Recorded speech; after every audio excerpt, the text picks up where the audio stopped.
اپنے نیک عمل پر بھروسہ اور قناعت نہ کرنے کی تعلیم۔ ربنا تقبل منا۔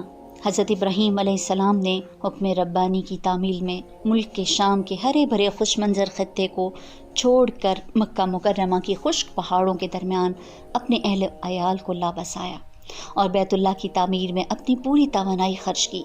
یہ موقع ایسا تھا کہ ایسے مجاہدے کرنے والے کے دل میں کچھ عجب سا خیال پیدا ہوتا تو وہ اپنے عمل کو بہت کچھ قابل قدر سمجھتا، لیکن یہاں حضرت خلیل اللہ ہیں، رب عزت کی بارگاہ میں عزت و جلال کو پہچاننے والے ہیں کہ کسی انسان سے اللہ تعالیٰ کی شایان شان عبادت و اطاعت ممکن نہیں۔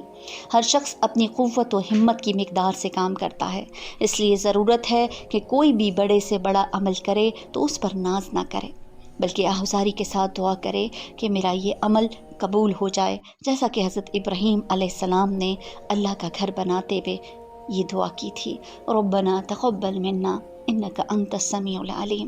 اے ہمارے پروردگار، آپ ہمارے اس عمل کو قبول فرمائیے، کیونکہ آپ تو سننے والے اور جاننے والے ہیں۔ ہماری دعاؤں کو وہی رب سنتا ہے، ہماری نیتوں کو وہی رب جانتا ہے۔